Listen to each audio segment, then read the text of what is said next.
नमस्कार, मैं हूं सत्यपाल और आप देख रहे हैं CWB हिंदी न्यूज। हरियाणा में पंचायत चुनाव की सोमवार को घोषणा होने जा रही है। राज्य चुनाव आयोग के चुनाव आयुक्त धनपत सिंह चंडीगढ़ में इसकी घोषणा करेंगे। इस बार सूबे में 71,763 पदों पर चुनाव होने हैं। राज्य में पहली बार चुनाव आयोग यानी EC इलेक्शन कमीशन 4 चरणों में पंचायत चुनाव कराने जा रहा है।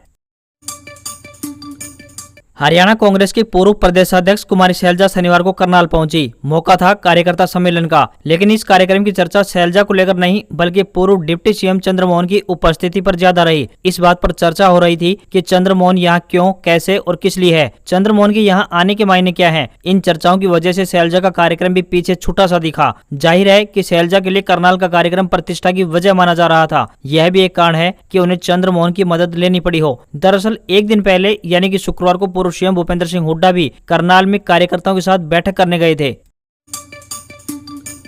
कांग्रेस के राष्ट्रीय अध्यक्ष के चुनाव के लिए हरियाणा कांग्रेस की डेलीगेट्स की लिस्ट जारी हो गई है। लिस्ट में पूर्व CM भूपेंद्र सिंह हुड्डा सहित 195 नाम शामिल हैं। लिस्ट में हुड्डा विरोधियों, पूर्व प्रदेश अध्यक्ष शैलजा और रणदीप सुरजेवाला के ग्रुप को ज्यादा तरजीह नहीं मिली है। यही डेलीगेट्स 17 अक्टूबर को कांग्रेस का राष्ट्रीय अध्यक्ष चुनने के लिए वोटिंग करेंगे। इस लिस्ट पर राज्यसभा सांसद रणदीप सुरजेवाला, पूर्व प्रदेश अध्यक्ष शैलजा और पार्टी के सीनियर लीडर किरण चौधरी पहले भी आपत्ति जता चुके हैं। उनका आरोप है कि लिस्ट में हुड्डा प्रभाव के डेलीगेट्स ज्यादा हैं। हरियाणा में बारिश फसलों के लिए तबाही बनकर आई है। 5 दिन की बारिश में राज्य में कुल 3.28 लाख एकड़ फसल तबाह हो गई है। इसकी जानकारी खुद किसानों ने सरकार को दी है। अभी तक 87,000 किसान ई-फसल क्षतिपूर्ति पोर्टल पर नुकसान की जानकारी दे चुके हैं। सबसे ज्यादा नुकसान की बात करें तो फतेहाबाद जिला टॉप पर है। यहाँ के 10,319 किसानों ने 44,506 एकड़ फसल बर्बाद होने का ब्यौरा दिया है। दूसरे नंबर पर रेवाड़ी और तीसरे पर अंबाला जिला है। ओलंपिक व कॉमनवेल्थ खेलों में आधे से ज्यादा पदक जीतने वाले हरियाणा के खिलाड़ी 36वें नेशनल गेम्स में भी कमाल दिखा रहे हैं। गुजरात के अहमदाबाद में चल रहे इन खेलों में हरियाणा अब तक 9 स्वर्ण पदक सहित कुल 16 पदकों के साथ पदक तालिका में शीर्ष पर काबिज है। राज्य के खाते में 3 रजत और 4 कांस्य पदक हैं। बेहतरीन प्रदर्शन की बदौलत हरियाणा का दबदबा कायम है। हरियाणा गुरुद्वारा प्रबंधन कमेटी यानी HGPC के अध्यक्ष जगदीश सिंह झिंडा ने कहा है कि गुरुद्वारों से VIP कल्चर को खत्म किया जाएगा। अक्सर देखा जाता है कि मेंबर साहिबान या फिर कोई प्रधान आकर अलग से लंगर की व्यवस्था कराता है। इस पर पाबंदी लगाई जाएगी। अब बॉडीगार्ड के तौर पर निहंग सिखों को तैनात किया जाएगा। अब अंग रक्षक के रूप में सरकारी कर्मचारी को नहीं बल्कि हरियाणा के निहंग सिखों को रखा जाएगा। उन्होंने कहा कि हरियाणा में स्वास्थ्य व शिक्षा पर 60% की राशि खर्च की जाएगी और जल्द ही हाउस की मीटिंग में सिख यूनिवर्सिटी का ऐलान भी किया जाएगा। हरियाणा के अंबाला कैंट में गृह मंत्री अनिल विज का जनता दरबार लगा। गृह मंत्री अनिल विज ने जनता दरबार में प्रदेश भर से पहुंचे लोगों की फरियादें सुनी। चरखी दादरी से फौजी ने गृह मंत्री के समक्ष आपबीती सुनाते हुए न्याय की गुहार लगाई। फौजी की शिकायत पर तत्काल संज्ञान लेते हुए SP चरखी दादरी को फौजी की SPO पत्नी को तुरंत सस्पेंड करने के आदेश दिए हैं। इतना ही नहीं, शिकायत DGP को मार्क करते हुए SIT गठित कर निष्पक्ष जाँच करने के भी आदेश दिए।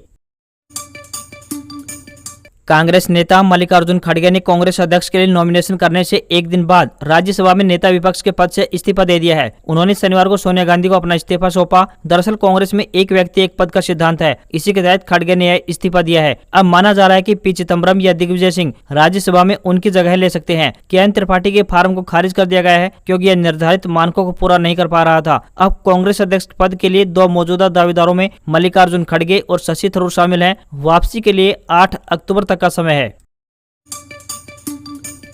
देश में आज यानी 1 अक्टूबर से 5G मोबाइल सर्विसेज की शुरुआत हो गई है। इंडियन मोबाइल कांग्रेस में प्रधानमंत्री नरेंद्र मोदी ने 5G सर्विसेज लॉन्च की। 5G के आने से इंटरनेट स्पीड 4G की तुलना में करीब 10 गुना बढ़ जाएगी। दिल्ली के प्रगति मैदान में आज से टेलीकॉम इंडस्ट्री के बड़े इवेंट यानी इंडियन मोबाइल कांग्रेस के 6ठे एडिशन की शुरुआत हुई है। ये इवेंट 4 दिन तक चलेगा। एयरटेल ने 8 शहरों में 5G की शुरुआत का ऐलान किया है। इनमें दिल्ली, मुंबई, चेन्नई, कोलकाता, वाराणसी, बेंगलुरु, हैदराबाद और सिलीगुड़ी है। मार्च 2024 तक पूरे देश में 5G सर्विस पहुंचाने का प्लान है। वहीं मुकेश अंबानी ने आज इंडियन मोबाइल कांग्रेस में कहा कि जियो के जरिए दिसंबर 2023 तक देश के हर कोने में 5G सर्विस पहुंचेगी। वहीं PM मोदी ने कहा कि आज आजादी के अमृत महोत्सव के इस ऐतिहासिक कालखंड में 1 अक्टूबर 2022 की तारीख इतिहास में दर्ज होगी।